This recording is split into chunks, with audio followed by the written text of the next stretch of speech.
Hoy está con nosotras y con nosotros, están Asha Ismail y su hermana Zuleka Ismail. No sé si Zuleka tiene algún cargo en la asociación también. Vicepresidenta, bien. Bueno, pues entonces aquí están la presidenta y la vicepresidenta de Save a Girl, Save a Generation, que es una organización que se dedica a dar a conocer lo que es la mutilación genital femenina y bueno, a ver cómo, de qué manera pueden conseguir unos derechos las niñas africanas que hasta ahora pues no tienen, porque no hay con este tema, claro, porque no, aunque está ya prohibido, tengo entendido, en la mayoría de países, pero todavía se sigue practicando. Incluso niñas españolas que se van de vacaciones a sus países de origen o de origen de los padres y vuelven con la mutilación realizada. Bueno, pues cuando queráis nos contáis. Pues nada, muchísimas gracias por la invitación. Esto además es muy bonito porque queda más acogedor, ¿no? Me ha gustado eso que has dicho, niñas españolas, porque normalmente dicen niñas procedentes. Aceptar el hecho que las niñas han nacido aquí, son tan españolas como claro, vuestras hijas, es fundamental y muy importante. Así que gracias por esa puntuación. Antes de entrar en el tema de la mutilación genital femenina, primero os quiero presentar un poquito cómo surgió, ¿no? Cómo empezó Save a Girl, Save a Generation, la organización que llevamos. Aunque la lucha desde el principio fue en realidad algo de familia, ¿no? Era algo de una persona que involucró al resto de los miembros de la familia y dijo, bueno, esto tenemos que cambiarlo. Y finalmente, a la hora de registrarlo en España, también había que buscar gente en la misma situación. De hecho, todas las mujeres que están en la fundación, en la asociación, son personas que o han pasado por la mutilación genital femenina o matrimonio forzado o han sido afectadas de alguna manera. Y ahora, bueno, pues empiezo. Seguramente ya os habéis informado un poquito más de ese tema sobre la mutilación genital femenina, porque hoy en día la información la tenemos en la palma de una mano, ¿no? Es cuestión de solamente meter mutilación genital femenina y te salen miles de millones de información de todas partes. Aunque las páginas que más nosotros también nos alimentamos de ellos y nos fiamos más por la capacidad de estudios que tienen, son la página, por ejemplo, de OMS, la Organización Mundial de Salud, UNICEF, que también ha hecho un gran trabajo, además reciente, de 2017, y bueno, de la ONU también, pero creo que la ONU también se alimenta de la OMS, ¿no? Entonces ahí es donde sacamos en todos los datos, cuando se refiere los datos, las zonas en que se practica la mutilación genital femenina. Actualmente es algo global, o sea, no se puede decir que es algo específicamente de un lugar. Se ha convertido en un problema y se debe ver así, global, que afecta a todos los países, todo. ¿Por qué? Pues por los movimientos, el flujo migratorio y bueno, de los refugiados que han ido buscando posibilidades para vivir en otros países. Ese problema ha llegado a todos los países. Pero también en 2007 se detectó el primer caso que llamó mucho la atención en un pueblo en Colombia. Del pueblo indígena de Colombia que se llama Berreches, no me acuerdo bien del nombre, pero bueno, os busco los datos, os puedo enviar. Fue una niña que se infectó después del corte y le llevaron al hospital. Es cuando se dieron cuenta que esa comunidad llevaba años practicando la mutilación genital femenina. Y ahora pues hay organizaciones que están trabajando en intentar prevenir, informar y educar sobre los daños que tiene esto. También ha habido datos en la población aborígena de Australia que también se ha detectado la mutilación genital femenina entre los indígenas de ahí. Pero ya volviendo a Europa y Estados Unidos, mucho antes de la conquista de este continente, existía la extirpación del clítoris en Inglaterra, antigua Inglaterra. Lo usaban como manera de curar a las niñas que se tocaban mucho, porque eso era una enfermedad. Entonces, os estoy intentando poner todos esos puntos en diferentes partes para que se también quite de la cabeza de este mal solo existe en un continente, ¿no?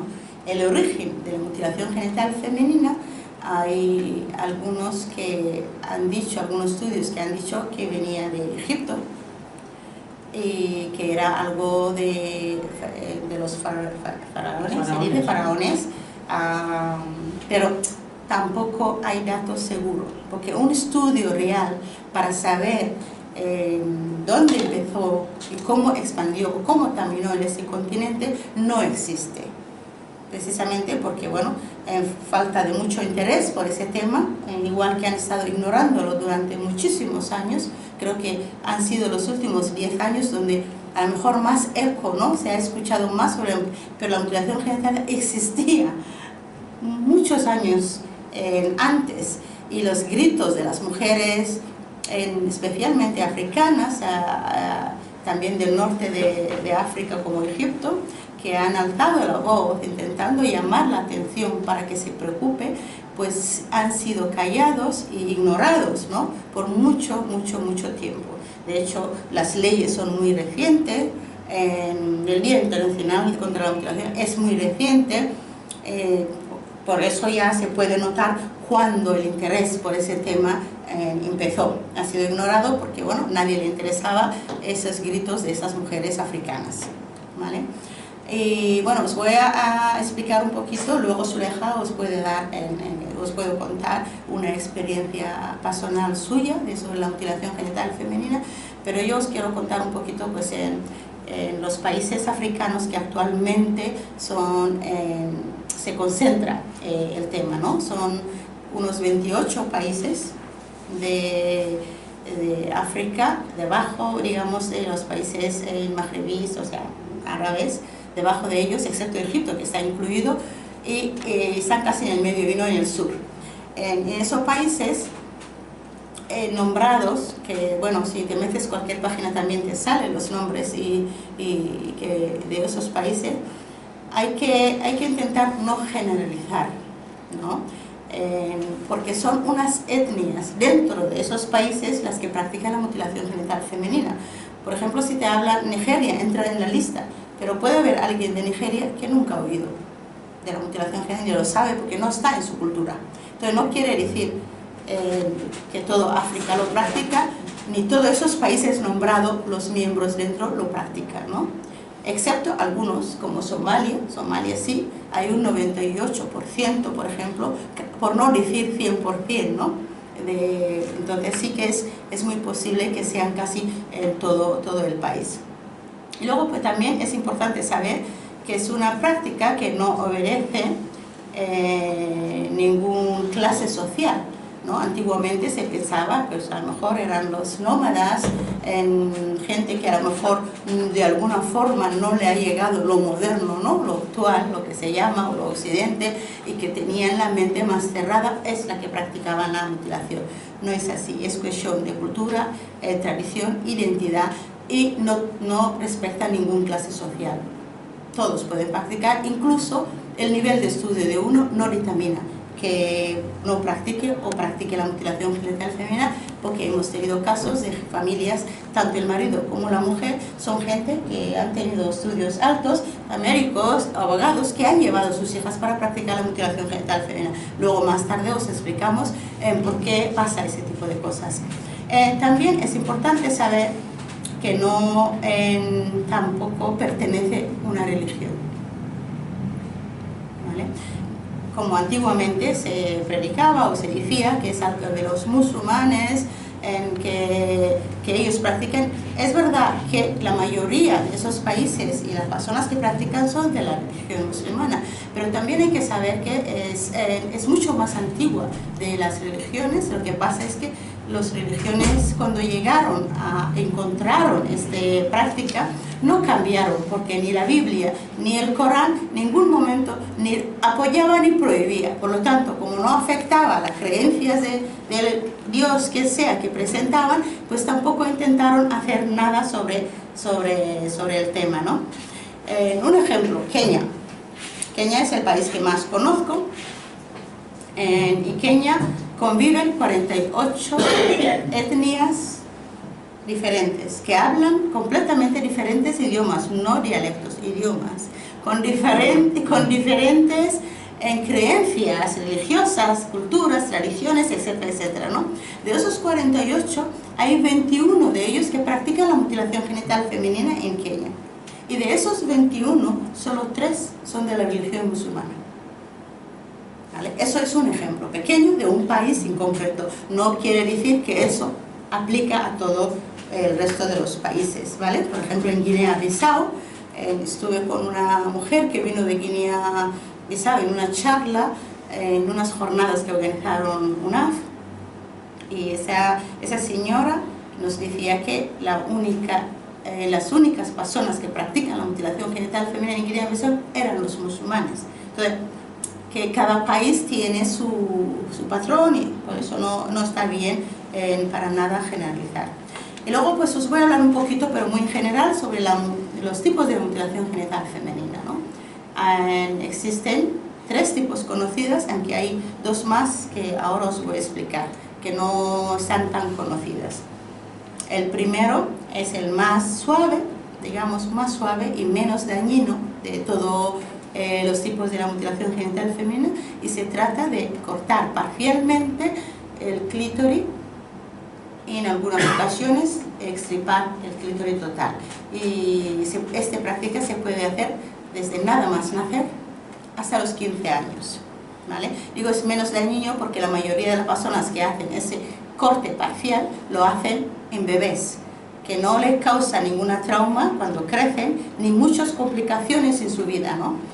Y luego está el segundo tipo, que es la extirpación total o parcial del clítoris. También puede incluir los labios mayores y labios menores. Eso, el tipo 2 es muy común y se practica casi en todos los países que hemos hablado, en todas las zonas que hemos hablado. Y luego está el tercero, que ya tiene como 2 grupos más, o sea, 2 partes más. El tercero es la infibulación. La infibulación es la más cruel de todo tipo de mutilación que se pueda hacer, porque este consiste no solamente en cortar, o sea, extirpar el clítoris, en cortar los labios mayores, labios menores, también consiste en coser, ¿no? Juntar todo para sellarlo completamente, dejando un agujero muy pequeñito. Eso para, bueno, asegurar su virginidad, protegerla de violaciones, etcétera, etcétera. Hay muchos motivos que luego vamos a hablar de por qué se sigue haciendo ese tipo de mutilaciones. Las otras 2 partes que os dije que ya acaban de salir, a lo mejor ya existían, pero no son tan conocidas, es una que se practica en Eritrea, y lo practican los ortodoxos, no sé cómo se llama, no me hagáis mucho caso. Pues es lo mismo como la infibulación, la extirpación del clítoris, cortar labios mayores, labios menores, pero en vez de sellarlo todo y dejando un espacio muy pequeño, solo cierran la parte del medio. Entonces hay una apertura aquí arriba y otro aquí abajo, ¿no? Se cierran por aquí y además por dentro. Entonces, aparentemente, si puedes ver la persona, no lo puedes apreciar, a no ser que realmente se queda completamente abierto. Y luego la otra es un invento nuevo que se ha sacado ahora para intentar burlar de las leyes que existen, porque, por ejemplo, en colegios empezaron a decir las profesoras que vigilaran a las niñas que tardan mucho en el baño, porque cuando te practica la infibulación, la otra, pues no vas a hacer pipí, por ejemplo, normal como otra persona, tardas más, porque sale muy lento, ¿no? Chorros muy pequeños. Entonces, cuando le dijeron que vigilaran a esas mujeres, cambiaron, a otras madres cambiaron. Lo que hacen fue hacer todo el mismo proceso, pero dejar la criatura un poquito más grande, ¿no? Ese es el otro tipo ahora que se ha puesto más de moda. Dice, ah, no, si la mía no le han hecho nada, solamente le han cerrado un poquito. Hay muchas madres que confirman eso cuando hablan de ello, que quiere decir que no he cerrado todo. Y nada, os voy a presentar Zuleja. Zuleja es mi hermana de padre. Ella es de Somalia y yo de Kenia. Nos hemos unido aquí en España por su petición de asilo, y además ha sido un gran apoyo, ¿no? Que una de las primeras personas que creyó en la decisión que había tomado en su momento y decía adelante, esto tiene que acabar, fue ella. Entonces me gustaría también que ella nos contara un poquito su experiencia en personal con la mutilación genital femenina. Muchas gracias, Rasha. Yo sabiendo qué difícil es el trabajo que quería hacer Asha, le dio la mano y le digo, Asha, adelante, podemos hacer algo, sabiendo la mujer qué valor tenía la mujer somalí y quién le escucha. Pues lamentablemente en nuestra sociedad como somalí, la mujer tiene muy poquito derecho, no puede tomar decisiones, ni tiene derecho en cualquier cosa, no tiene valor la mujer. Así que para salir adelante como una mujer, a decir, eso está pasando y eso no tiene que pasar por esta razón, es algo, una violencia contra la mujer, es machismo, era difícil, era como, no se puede hacer, pero sí se puede. Hemos hecho y nos están escuchando. Yo tenía 5 años cuando mi madre decidió practicar ablación, y fue un antes y un después en mi vida. Yo era una niña feliz, mi padre me quería tanto, yo jugaba con los chicos, jugaba fútbol, tenía muñecos, estaba muy feliz, pero yo lo que no sabía, mi madre y mi padre estaban en conflicto. Así que mi madre estaba preparando a separarse con mi padre.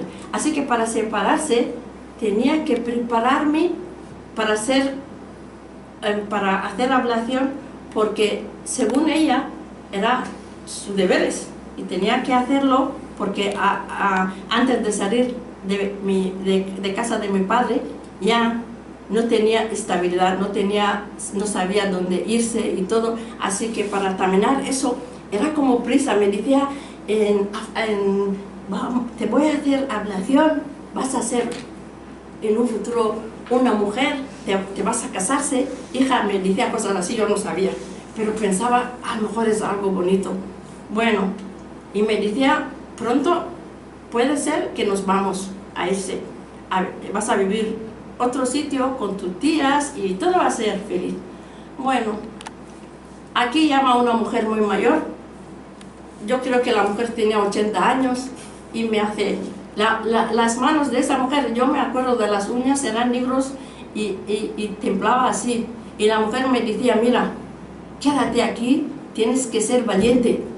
Yo no quiero escuchar una niña gritar, eso es no ser valiente. Así que después de eso quiero hacer así, bravo, pero lo que va a hacer es de otro mundo. Yo le decía, vale, pero temblaba, y empieza a cotar, y mi madre ayudaba a la mujer agarrando a mí, y la mujer me cortó los labios, me cortó todo, y me empezó a coser, y me empezó yo a sangrar. Luego me salió espuma así en la boca, y mi madre, una mujer me dice, la madre es que se va a morir, y mi madre corrió cogiendo agua, no se puede dar agua, ¿qué vamos a hacer? y empezaron, y la mujer esa que estaba contando diciendo que no pongáis nerviosa, no pongáis nerviosa, voy a poner un, no sé qué, que decía algo en... Un hueso Sí, o algo sí, así. sí, sí, sí, como Una mezcla sí, de una mezcla, energía, sí. Como un pegamento. Así que luego yo, dice mi madre, uy, que me asusté tanto porque dejaste hablar 1 o 2 horas. Luego empieza aquí yo a curándose, no sé cómo me curaron, yo no lo sé, lo que yo sé que cogió infecciones y me picaba tanto. Y justo después de 2 semanas mi madre me lleva a la casa de mi tía, donde ya no puedo hablar con nadie, y andando, me acuerdo que hacía pis andando, porque no podía sentar, todo me dolía, y mi tía me decía, pero ¿qué te pasa tú? No puedes, ¿qué te pasa? No, ¿por qué tocas? No puedes tocar, porque mira, te vas a estropear, nadie te va a casar contigo. Tenía 5 años, ¿cómo me puedes hablar sobre casarme? Yo soy una niña, ¿cómo puedo yo prepararme para ser una mujer de un hombre? Y todo lo que me decían, mira, siéntate bien, no toques, tienes que cuidarte, ¿quién te va a casar contigo? Solo las palabras que yo escuchaba. Qué injusticia de la vida. Así que pasó años. Cuando yo tenía 7 años, un día le digo, tía, no puedo aguantar más, me duele tanto. Y me dice, ¿qué te duele? Yo no sé, pero me sale a veces sangre. Y me lleva los médicos. Este día me acuerdo, 3 o 4 médicos llamaron uno a otro, mirándome, y le decía, ¿sabes que esta niña podía coger cáncer o una enfermedad grave? ¿Sabes que tenía todo hinchada? Y me empezaron a limpiar. Tenía que dormir en el hospital 2 días, limpiar. Me empezaron a poner antibióticos, y luego mi tía dice, yo creo que esa cosa que hacemos no es bueno. ¿Cuántas niñas mueren? Es la hora que podemos parar. Pero yo, escuchando lo que me dieron, mi tía cree que no es algo bueno, pero para mí, ahora que me están tratando, gracias a Dios, no quería saber nada. Pero luego, cuando yo llego mayor, de 20 años, una niña guapísima, tenía pelo hasta aquí, muy delgada, y mucha gente me decía, tú puedes ser modelo, pero yo sabía cuando estoy luchando que no tenía nada, que tenía un parte de mi cuerpo que era vacío,